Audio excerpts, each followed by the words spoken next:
آج پوری دنیا کا انسان ایک چیز چاہتا ہے صرف، اب بس اس کو ایک چیز چاہیے۔ آج لوگوں کے پاس سب ہے لیکن ایک چیز اس کے پاس نہیں ہے، اور ہر بندہ اسی کی تلاش میں ہے۔ عام طور پر میں اسی فکر کے ساتھ گفتگو کرتا ہوں کہ میری گفتگو اہل منبر کے لیے کبھی نہیں ہوتی، بلکہ میں تو اہل منبر کو سبق سنانے کے لیے آتا ہوں۔ عام طور پر میری گفتگو تو آپ ہی لوگوں کے لیے ہوتی ہے، لیکن یہ آج کا عنوان ایسا عنوان ہے کہ اس کی ضرورت اہل منبر کو بھی ہے اور آپ کو بھی ہے،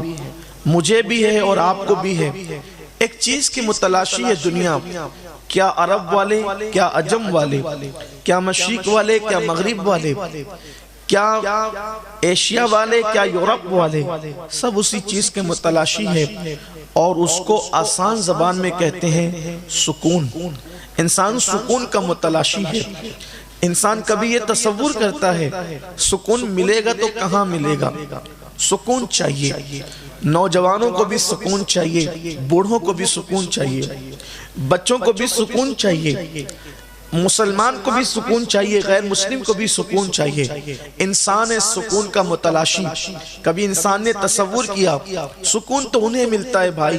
جن کے پاس دولت کی انبار ہو، جن کے پاس بینک بیلنس ہو، لیکن اگر ہم دولت مندوں کی زندگی کو دیکھیں گے، دراصل ہم لوگ وہ لوگ ہیں جن کا تعلق عام طور پر غریبوں سے بھی ہے اور دولت مندوں سے بھی ہے۔ میں نے ہندوستان کے ان بڑے بڑے کروڑ پتیوں کے گھر میں قیام کیا جن کو دیکھ کر لوگ رشک کرتے ہیں، لیکن جب میں ان کے گھروں میں گیا تو انہوں نے مجھ سے یہی کہا، سب ہے لیکن سکون نہیں ہے۔ اگر انسان یہ بات سمجھ لے، ایک بات اپنی بات کو آگے بڑھانے سے پہلے یہ کہوں گا کہ دیکھیے، انسان کسی اور کے ظاہر کو دیکھ کر یہ سمجھتا ہے کہ اس کے پاس مجھ سے اچھی چیز ہے، لیکن اگر آپ اس کے دل کی جا کر کے پوچھیں تو پتا چلے گا کہ جو دکھ آپ کے ہیں اس سے کہیں زیادہ دکھ اس کے ہیں جو آپ کو آپ سے اچھا سمجھ میں آ رہا ہے۔ اگر آپ حضرات برا نہیں مانیں اور اہل علم برا نہ منائیں تو مجھے یہاں پر ایک چھوٹا سا آرٹیکل کا خلاصہ پیش کرنا ہے کہ اس وقت سب دکھی ہے، کوئی سکھ میں نہیں ہے، بلکہ یہ کہوں آپ کو کسی ملک کے وزیر اعظم کی زندگی کو لے لیں کہ جو ملک کا وزیر اعظم، کسی ملک کی بات کرتا ہوں، اپنے ملک کی صرف بات نہیں کرتا، کسی ملک کے وزیر کی بات لے لیں، صدر کی بات لے لیں، کپڑے اچھے ہیں، لباس اچھے ہیں، تقریریں گھمنڈ سے بھرپور ہے، لیکن اگر وہ ان کے بستروں پہ لیٹتے ہیں تو جتنی سکون کی نیند فٹ پاتھ پر بستر جو بغیر بستر کے مفلسوں کو اور غریبوں کو آ جاتی ہے، اتنی سکون کی نیند یہ تخت والوں کو نہیں آتی، سیکورٹی میں بھی ان کو جو ہے وہ نیند نہیں آتی سکون کی۔ ہر گھڑی خطرہ ہے، ہر گھڑی بے چینی ہے، اور سب کو بے چینی، کسی کو کم کسی کو زیادہ۔ ایک آرٹیکل کا خلاصہ یہ پیش کرنا چاہتا ہوں، انسان اس کو دیکھ کر سوچے کاش میں ویسا ہوتا۔ ایک بات تو ہمیشہ یاد رکھنا، کبھی کسی کے متعلق دیکھ کر یہ دعا مت کرنا کہ کاش میں ویسا ہوتا۔ اس کے اندرون کے بارے میں ہمیں خبر کیا ہے؟ آپ اپنی مراد اللہ سے مانگے کہ اللہ مجھے ایسا کر دے، ہم یہ نہ کہیں کہ اس کی طرح کر دے، اس لیے کہ وہ اندر سے جل رہا ہے، اوپر سے مسکرا رہا ہے، اور آپ کے ایسا کر دے تو پھر آپ بھی ویسے ہی ہو جائیں گے۔ اس لیے کسی کو دیکھ کر یہ نہ کہیں، کہنے والے کہتے ہیں میرے ہونٹوں پہ دکھاوے کا تبسم ہے مگر، میرے ہونٹوں پہ دکھاوے کا تبسم ہے مگر میری آنکھوں میں اداسی کے دیے جلتے ہیں، پوری دنیا بے چین اور بے قرار ہے۔ وہ جس آرٹیکل کا خلاصہ پیش کرنا چاہتا تھا وہ یہ ہے، ایک مرتبہ ایک کوہ ڈال پر بیٹھا اور اس کوے نے دیکھا کہ کوے کے سامنے ایک بگلا ہے جو کسی دریا سے پانی پی رہا ہے۔ چمکتے ہوئے بگلے کو دیکھ کر وہ بگلے کے پاس گیا، وہ کوے نے کہا یار تم کتنے اچھے ہو،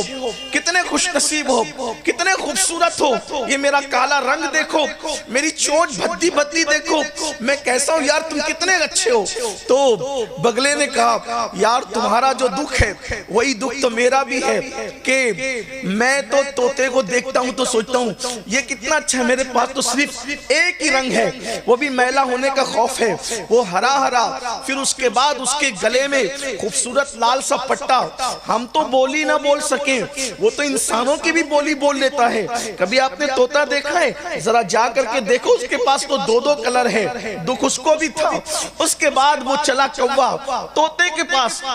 کے پاس پہنچا، طوطے سے کہا یار تم تو بڑے خوبصورت ہو، میں تو سمجھتا تھا کہ بگلا بڑا خوبصورت ہے۔ ایسے میں طوطے نے کہا جو دکھ آپ کا ہے، جو دکھ بگلے کا ہے، وہی دکھ میرا بھی ہے، اس لیے کہ میرے پاس تو صرف دو ہی کلر ہے، میرے پاس صرف دو ہی کلر ہے۔ وہ مور کو نہیں دیکھتے، اس کے تو ہر جو ہے وہ پر کے اندر ایک خوبصورت سی ڈیزائن ہے، بڑی حسین ڈیزائن ہے۔ کوے نے بڑی سادگی سے پوچھا یار وہ مور کہاں ملے گا؟ وہ کہا دیکھو مور آپ کو چاہیے نا تو آپ جا کر کے دیکھیں، وہ چڑیا گھر میں رہتا ہے۔ جب مور کو ملنے کے لیے کوا چڑیا گھر میں پہنچا تو دور سے دیکھا چاروں طرف سے لوگوں کا جمگٹا لگا ہے، کوئی پتھر مار رہا ہے، کوئی آواز نکال کے ادھر سے، کوئی ادھر سے، کوئی ادھر سے اس کو پریشان کر رہا ہے، کوئی دانے پھینک رہا ہے، غرض کہ وہ ادھر آتا ہے پھر دہل کر ادھر آتا ہے، پھر اڑ کر ادھر جاتا ہے، پھر کبھی ادھر جاتا ہے۔ اس کے بعد جب شام ہوئی تماشائی چلے گئے اپنے اپنے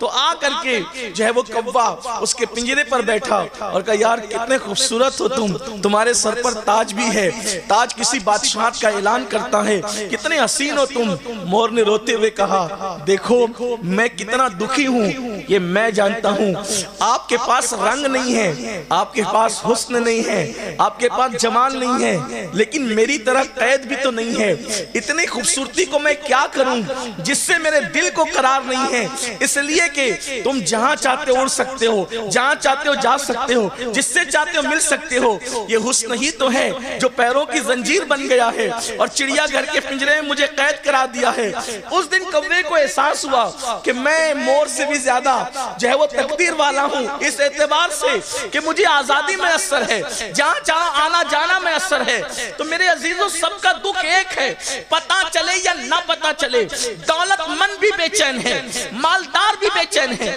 غریب بھی بے چین ہے، مفلس بھی بے چین ہے، جو ایک نہیں چار ٹائم پیٹ بھر کے کھانا کھا رہا ہے وہ بھی بے چین ہے، اور جو بھوکا ہے وہ بھی بے چین ہے، جس کے بدن پہ خوبصورت کپڑے وہ بھی بے چین ہے، جس کے بدن پہ پیون کے لباس ہے وہ بھی بے چین ہے۔ آج گھر گھر میں آگ لگی ہوئی ہے اور وہ آگ بے چینی کی آگ ہے۔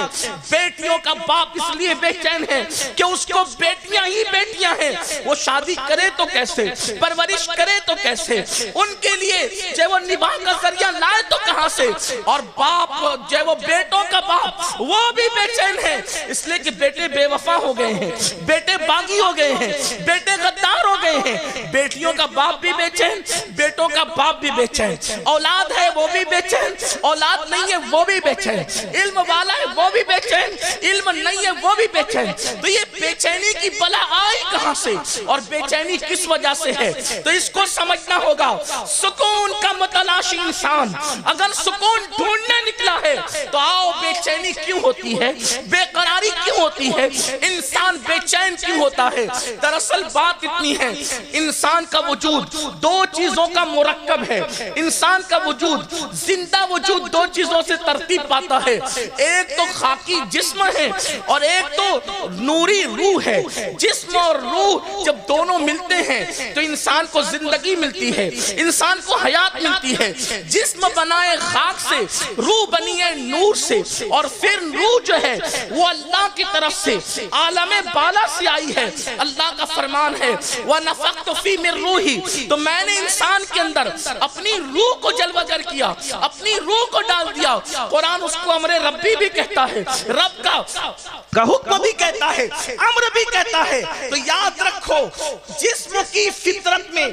خاکیت ہے، جسم کی فطرت خاکی ہے، جسم کی فطرت خاک نشینی ہے۔ اللہ اکبر، جسم کو کھانا چاہیے تو سکون ملے گا، جسم کو ہوا چاہیے تو سکون ملے گا، جسم کو پانی چاہیے تو سکون ملے گا، جسم کو نیند چاہیے تو سکون پرسکون ملے گا، لیکن جسم کے پرسکون ہونے سے کبھی انسان پرسکون نہیں ہوتا جب تک کہ روح پرسکون نہ ہو۔ سکون کے لیے روح کا سکون ضروری ہے، روح پرسکون ہوگی تو انسان بھی پرسکون ہوگا۔ میرے پیارے آقا علیہ السلام کے پیارے دیوانوں، تو یہ جو روح ہے، روح یہ آئی ہے عالم بالا سے، اللہ کی طرف سے، تو اس کو سکون کس طرح ملتا ہے؟ جیسے مچھلی کو سکون پانی میں ملتا ہے، درندوں کو سکون جنگل میں ملتا ہے، پرندوں کو سکون ہواؤں میں پرواز سے ملتا ہے، ویسے روح کو سکون اللہ کے ذکر میں ملتا ہے، اللہ کی عبادت میں ملتا ہے، اللہ سے وفا میں ملتا ہے، اللہ کے قرب میں روح کو سکون ملتا ہے۔